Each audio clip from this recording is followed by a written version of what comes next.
RJD अगर हमारे लिए चिंता करेगी कि हमारा कौन पदाधिकारी बन रहा है और कौन किसका है, तो इसका मतलब कि हम लोग दिवालिया हो गए हैं। आरजेडी किसको बना रहा है, हम लोग कमेंट करने जा रहे हैं क्या? तो बिहार को विशेष राज्य का दर्जा मिले या विशेष पैकेज मिले। पप्पू यादव जी कितना पढ़े उनसे ही पूछिए ना। एमपी हो जाना is a different thing, MP बन जाना इज़ अ डिफरेंट थिंग। ये बात है क्योंकि अब आने वाले समय में 1 साल के बाद बिहार में चुनाव है और माननीय नेता उतना समय बाकी राज्यों में नहीं दे पाएंगे। उसने उन्होंने कार्यकारी अध्यक्ष की नियुक्ति की है और कार्यकारी अध्यक्ष की नियुक्ति होने से हमें लगता है संजय झा की नियुक्ति होने से पैन बिहार, क्योंकि बिहार के जो कार्यकर्ता लंबे समय से इस इच्छा को पाले हुए थे कि हमारी पार्टी राष्ट्रीय पार्टी के रूप में उभरे, उसमें कहीं ना कहीं बिहार की जो एक्टिविटी थी वो कारण बन रही थी। इसलिए संजय झा जी अब दिल्ली में रहेंगे तो हमको समझते हैं कि कार्यकारी अध्यक्ष के रूप में तो जहाँ जहाँ हमारे यहाँ आने वाले चुनाव हैं, हरियाणा है, झारखंड है, इन सब प्रदेशों में कैसे पार्टी चुनाव लड़े, किनके साथ तालमेल हो, इन सब चीज़ों पर बात करेंगे और पार्टी को राष्ट्रीय स्तर पर उभारने में एक अहम भूमिका का निर्वहन करेंगे। और पार्टी का एक लंबे समय से पार्टी के संगठन का काम देख रहे थे, महामंत्री के रूप में देख रहे थे, प्रभारी के रूप में देख रहे थे।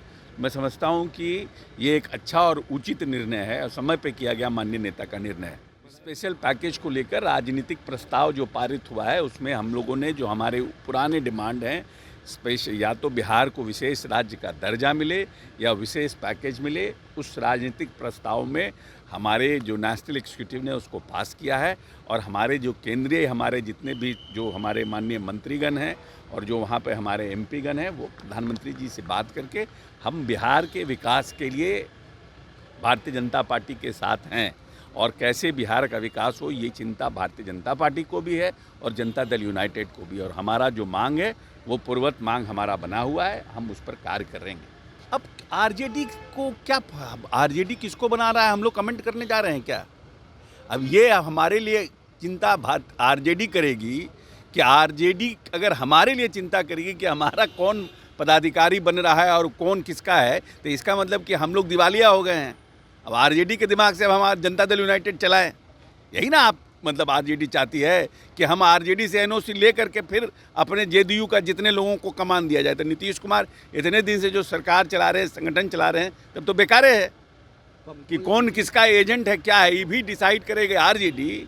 इसका क्या मतलब है? तेजस्वी यादव लगातार क्राइम को लेकर के और गिरते पुलों को लेकर के ट्वीट कर रहे हैं, कह रहे हैं गिरते पुल को लेकर ट्वीट कर रहे हैं। तो पिछले 1.5 साल से इस प्रदेश के ग्रामीण कार्य मंत्री कौन थे? इस प्रदेश में क्या नाम है, पथ निर्माण के मंत्री कौन थे? पुल तो एक दिन में बना नहीं है। क्या हम लोग ग्रामीण कार्य का चार्ज लिया और पुल बनना शुरू हो गया? कोई कमेंट करने के पहले देखना चाहिए, किसी को समझना चाहिए। क्राइम की स्थिति जो बढ़ी है, क्राइम में थोड़ी बहुत जो भी घटनाएं हुई उस पर तुरंत कार्रवाई हो रही है। हमारी सरकार पूरी तरह से निष्पक्ष रूप से जो क्रिमिनल है उनको पकड़ने का काम करती है। लेकिन जितनी भी घटनाएं घटी हैं वो या तो ज़मीन को लेकर के घटी है या अदावत को लेकर घटी है। कोई ऑर्गेनाइज्ड क्रिमिनल इस प्रदेश में अभी पैदा नहीं हुआ है जो ऑर्गेनाइज रूप से क्राइम कर रहा हो और उसको सरकार पकड़ने में विफल रही हो। पढ़ ले, सीख ले, बोल ले, तब आप तो पढ़ाई कर ही रही है। तो उम्र 25 साल है, एमए कर ही ली है दिल्ली स्कूल ऑफ इकोनॉमिक्स से, एलएसआर से ग्रेजुएशन कर ही ली है। पप्पू यादव जी कितना पढ़े उनसे ही पूछिए ना। एमपी हो जाना is a different thing, MP बन जाना इज़ अ डिफरेंट थिंग। पढ़ना क्या पढ़ना है, पहले पूरा क्वालिफिकेशन पढ़े हैं संभवी का, तब बोलें। और ऐसा कोई नहीं है कि कोई पहली बार गया है तो वो बच्चा है और कोई 5 बार से गया तो बहुत भारी पहलवान है।